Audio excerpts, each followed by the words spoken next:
Welcome students. We are back with a lesson on water resources, and today I am going to teach you the modern methods of irrigation. So the first question to it is, how are the modern methods of irrigation are an improvement over the primitive method? So you will mark the answer in this paragraph, children. Point wise, the modern methods are more reliable, provide irrigation whenever needed throughout the year. Then number 2, the second point, they are easy to operate. Number 3, they can irrigate a much larger area. And number 4, large amounts of water can be pumped up by an electric pump or a diesel driven motor, which is not possible in an ordinary well. So these are the advantages of the modern method of irrigation. The next paragraph tells us what is tube well irrigation, and this is the first question is, why is tube well irrigation introduced mainly in the Indo-Gangetic plain? Now if you have a clear picture about the Indo-Gangetic plain, children, you may be knowing that most of the perennial rivers that rise from the Himalayas, fed by the melt snow of the Himalayas, they flow through this Indo-Gangetic plain, making this particular plain into a very fertile region. Not only that, the groundwater level is fairly high in this particular region, and there's sufficient groundwater available also. That is a great advantage why tube wells are very productive and effective, particularly in the Indo-Gangetic plain. So we'll begin with this answer. Number 1, groundwater is available in plenty and is fairly close to the surface. Then the next question is, what is a tube well? It's a very deep bore over 15 meters and is dug, and water is lifted with the help of a pumping set operated by electricity. Remember, children, a tube well is sunk very deep into the subsoil region, or maybe the aquifers particularly, and that is how the water is pumped out, and it is either electrically operated or maybe operated by diesel pump sets. Then the next question is, what is the advantage of tube well? A tube well can water a much larger area, about 400 hectares. Number 2, they are definitely better and more reliable during the periods of drought when a surface well dries up. A surface well is exposed to evaporation, the summer's heat, which the tube well is not exposed to, because it is sunk deep into the soil layers up to the aquifers, and therefore it is definitely more reliable during the period of drought when the surface wells also dry up. And the third point is, they are also suited to areas of small holdings. Remember, these small holdings are usually owned by farmers to support a single family where multiple cropping is carried out, and the government of India had made a provision for these poor farmers who hold small holdings to consolidate all the small holdings together, so that this will be definitely profitable to all the farmers who are the owners of these small holding. And tube well irrigation is an effective method because it can irrigate a much larger area which is made up of many small holdings together, and this is going to benefit the farmers, and it will be also quite economical for the farmers to carry out tube well irrigation. Now the next paragraph tells us what are the drawbacks of tube well irrigation. First point is, however, there must be sufficient supplies of groundwater. Number 2, there must also be regular supply of cheap electricity. Without electricity, the pump set cannot run. Number 3, also the region must be fertile and productive, so that the cost of construction and operation of the tube well may be recovered from the increased farm production. So the profit that is gained from the farm production compensates for the installation charges which are required for installing the tube wells. And you know, installation of tube wells is very expensive, and until and unless the area is fertile, the production is not going to compensate for the installation charges, which are very high for sinking the tube wells.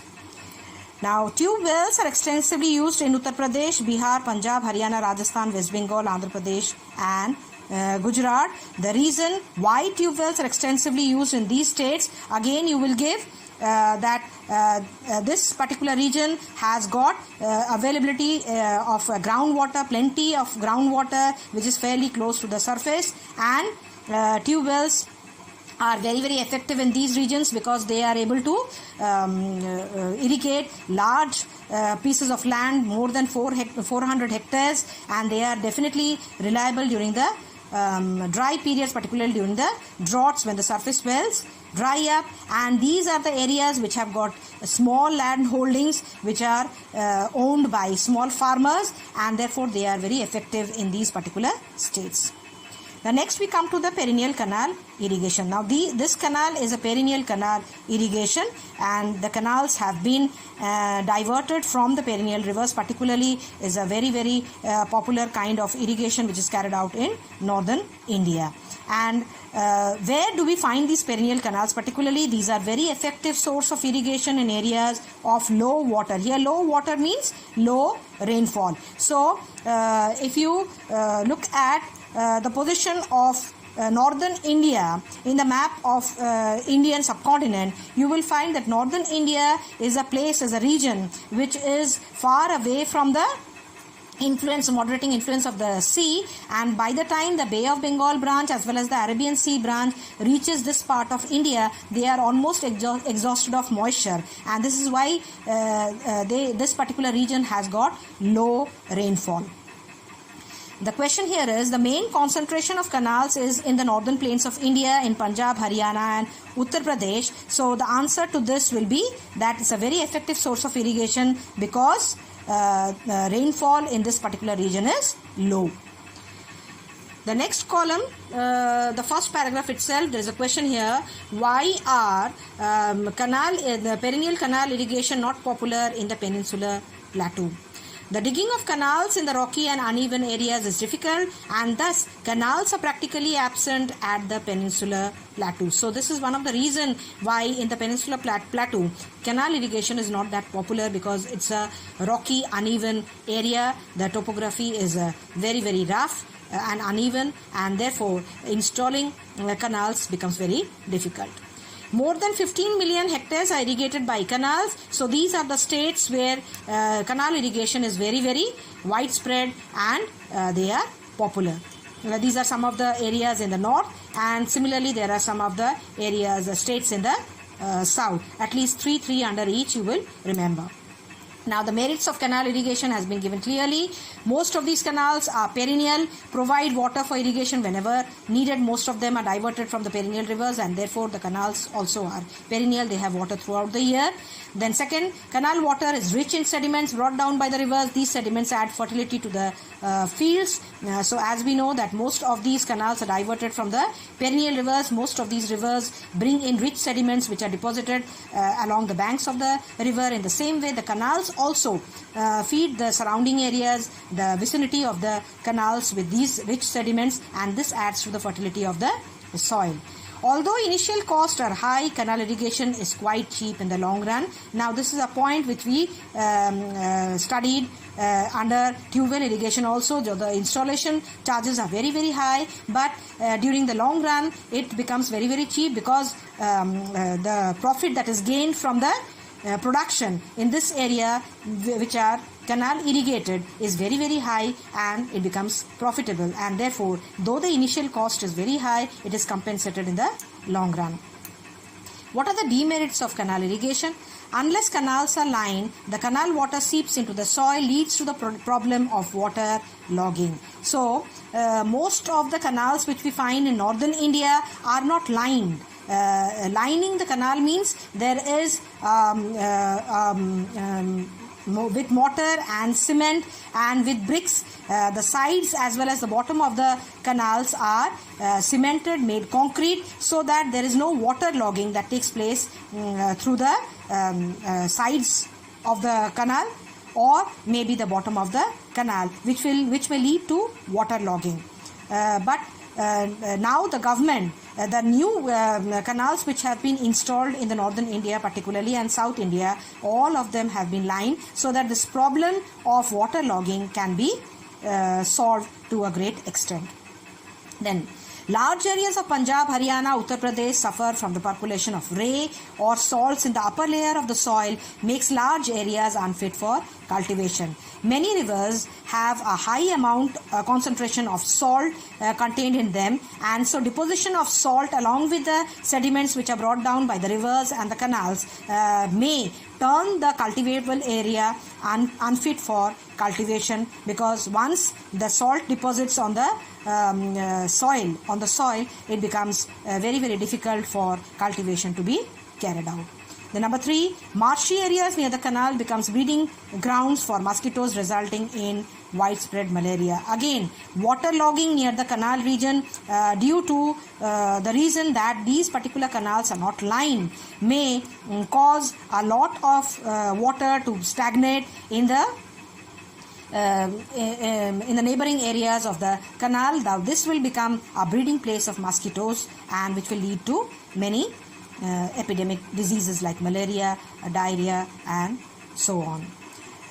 Now the next type of irrigation is, however, a very, very modernized method of irrigation. Now the question is, what is sprinkler irrigation? Sprinkler irrigation is a type of overhead irrigation. It is set up in the fields and supplied with water by hoses from the source of water. Now the picture of sprinkler irrigation is given in the first page of the chapter itself. You will find the sprinkler, and this is an overhead irrigation which takes place. The water keeps on getting sprinkled over the crop plants, and it is well distributed, and therefore there is very, very less loss of water. Now what are the advantages of sprinkler irrigation? This type of irrigation does not involve any loss of water by seepages, because water is supplied through pipes. And number 2, no water is lost by evaporation, because water is supplied directly onto the fields by a sprinkler, and there is minimum wastage. A sprinkler is just like a spray gun which keeps on spraying water, and the water gets distributed, well distributed over the crop plants, and it's an aerial method, because the network of the pipelines are set much above the fields, so that the water gets sprinkled over the crop plants. It's well distributed, and all the crop plants get benefited from this kind of irrigation. And number 3, this method of irrigation is practiced in arid and semi-arid areas and on hilly areas of uneven topography. So those areas particularly where there is lack of water, scarcity of water, in these regions, sprinkler irrigation is a very, very effective method of irrigation. But however, the sprinkler irrigation has got one demerit. It's a relatively new method to the Indian farmers, and is very expensive, because all this requires a special kind of infrastructure with pipelines which are laid much above the ground level, and the spray guns which are fitted at the intersection of the pipelines, and that is how the water is supplied to the fields. There is yet another form of irrigation which is a more effective method than sprinkler irrigation, and also is cost effective. It is called as drip irrigation. Okay. Now drip irrigation is also called as bamboo irrigation. It is an effective method of irrigation which involves low cost, because bamboos are used in place of hoses, and perforations are made along the bamboos to suit the distance between the crop plants, and water is supplied directly to the roots of the plants. Remember, there is no loss of water by supplying water to the other areas of the field. Only the water is supplied to the root lines of the crop plants. So this minimizes the wastage of water. Now, what are the advantages of drip irrigation? Drip irrigation does not involve any loss of water by seepage. No water is lost through evaporation. It's a low-cost method, very effective in the hilly areas of uneven topography, particularly in the northeastern hill states. And you know that India is a tropical country. Tropical monsoon climate is very, very suitable for bamboos. Okay, which are largely available almost in all parts of India in various places, and also in the hill states, northeastern hill states. So this by far is more effective and scores over the sprinkler irrigation. Now the next is about need for conservation of water. So the question is, how does surface water get polluted? Water Quality refers to the purity of water. Most of our surface water are polluted by foreign matters. Our rivers carry industrial waste. So these are the pollutants which pollute the surface water: industrial waste, municipal sewage, residuals of chemical fertilizers, etc., making it unfit for human consumption. Industries are also responsible for water pollution. So these are the ways in which the surface water gets polluted. Now there are certain ways also how the groundwater gets polluted. So there's a question here: how does the groundwater get polluted? The indiscriminate use of chemical fertilizers, pesticides and insecticides to increase farm production leads to the increasing groundwater pollution. Water bodies have also become contaminated with chemicals. So these are the various ways in which the groundwater gets polluted. Then the next question is, why does conservation of water resources become essential? Why does conservation of water resources become essential? Number one, it is due to its short supply. Number two, increased demand. And number three, large scale pollution. Number four, uneven distribution over the country. So these are the reasons why conservation of water resources has become essential for us. The first point is due to its short supply. You find now there is a lack of water bodies which are found on the surface. It's due to more of industries coming up, due to urbanization, due to claiming areas to bring them under the scheme of cultivation. Increased demand of water is growing as population is also increasing. Large scale pollution which is taking place, and moreover uneven distribution over the country makes it essential that some conservation methods should be adopted. Now the next question is, what are the steps necessary for the conservation of water resources? Number one, developing water saving technologies. Number two, preventing pollution of water. Number three, encouraging watershed development, rainwater harvesting, reuse and recycling of water.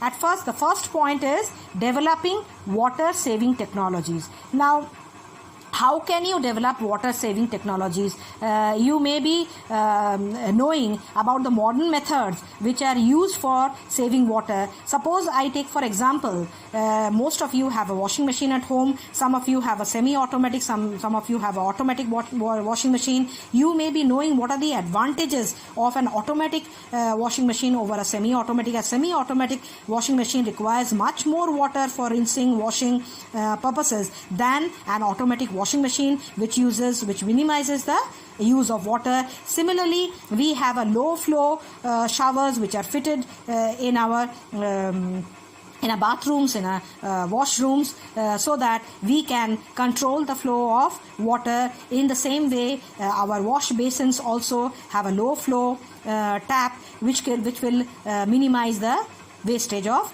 water. These are some of the water saving technologies. Now, preventing pollution of water also is one of the steps which are taken to conserve water. Encouraging watershed development. Now, when rainfall occurs over a highland region particularly, much of this water which runs down the slopes of the hilly regions or the mountainous regions or highland regions gets lost either through seepage or maybe through surface runoff. It goes and joins the streams or maybe the nearby water bodies, and that is how all this water is wasted. But had there been some devices made to conserve this water or store this water, then we could have developed watershed development in these areas, and we could have used this water in the dry season for the purpose of for various purposes, for multiple purposes, maybe for the purpose of irrigation or maybe for other purposes like domestication of animals or maybe some domestic needs also. Similarly, rainwater harvesting is also another new method. There are some states in India, particularly Tamil Nadu and Kerala, they have made it mandatory for this particular device to be set up in each and every house, the terrace of the house, which can store the rainwater, and it can recharge the groundwater through a dug well, or maybe through unused hand pump. The water can be stored underground, which can be used in the during the crisis. Reuse and recycling of water is also another way of conserving water. Now, the Central Pollution Control Board, that is CPCB, is working with the State Pollution Control Board, monitoring the quality of water resources. According to them, organic and bacterial contamination is the major cause of pollution of river water. Now, what is the major cause of pollution in the river water, which has been surveyed by the CPCB and the SPCB, is organic and the bacterial contamination. Now, the most polluted river in India has been identified as the river Yamuna, which has got a lot of tanneries and leather industries which are set up, even the oil refineries which are set up all along the banks of this river. Now, this leads to a high rate of pollution in this river. And therefore, now various measures are being taken to control the pollution, rate of pollution in this river particularly. Now, the government has made legislative provisions for preventing water pollution, that is Water Prevention and Control of Pollution Act 1974 and Environment Protection Act 1986, Water Cess Act 1977. These are some of the laws which have been provided by the government in order to control pollution, rate of pollution in the various water bodies, in particularly the rivers in India. The acts are the Prevention and Control Act of 1974, Environmental Protection Act 1986 and Water Cess Act of 1977. Then, what is recycle and reuse of water? The availability of fresh water can be improved by recycling and reusing water. Water of inferior quality can be used for firefighting and cooling. In urban areas, water after washing cars can be used for gardening. In this way, valuable drinking water can be conserved. Even in a day-to-day life, you may have seen your mother washing the vegetables, and usually we discard away all this water, even washing the food grains like rice, dal, the pulses and all these water which is not discarded away by our mothers, or we discard them away.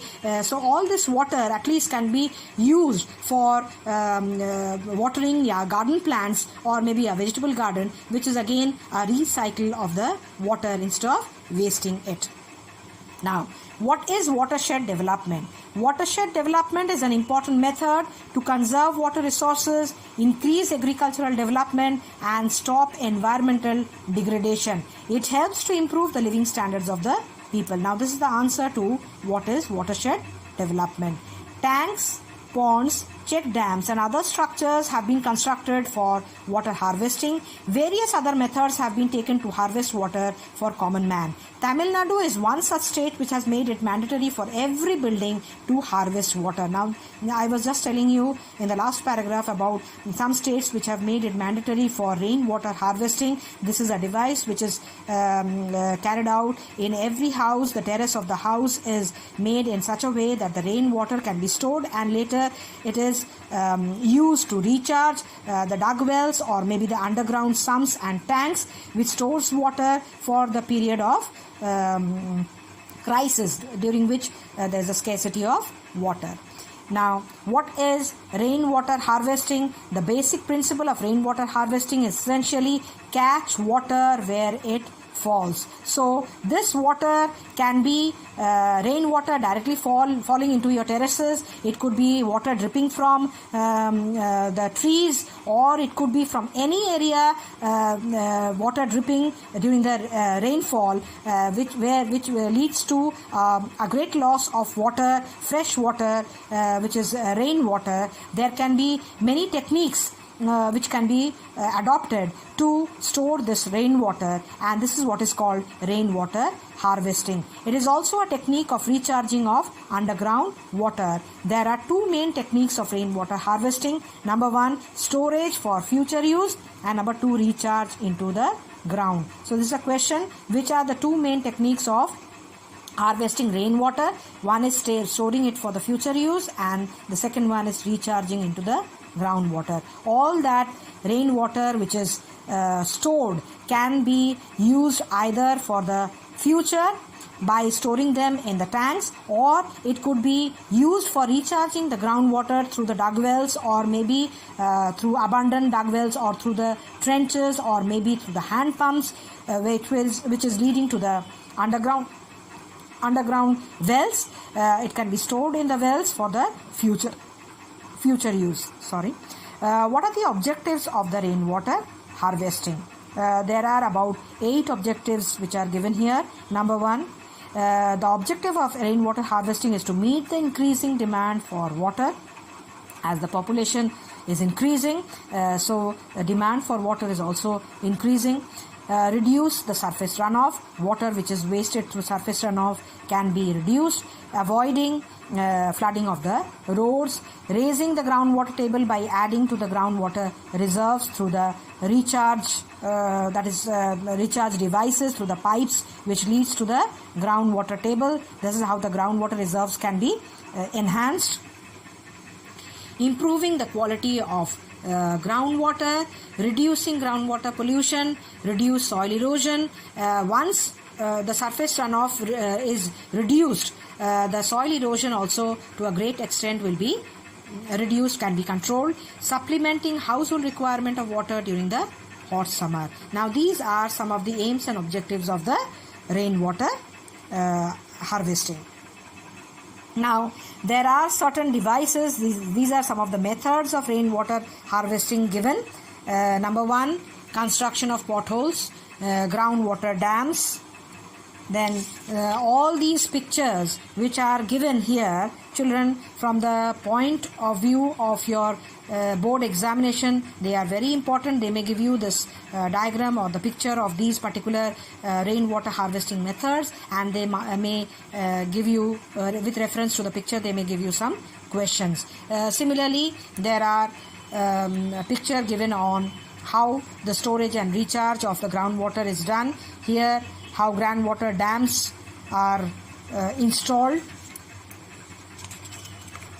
and then wells recharging, preserving lakes, ponds and tanks, then Johad, ferro cement tanks. These are the various ways by which the rainwater which would otherwise would have been wasted can be conserved for the future use. All these has got diagram. You may get a diagram based question or maybe a direct question on describe some of the methods of rainwater harvesting.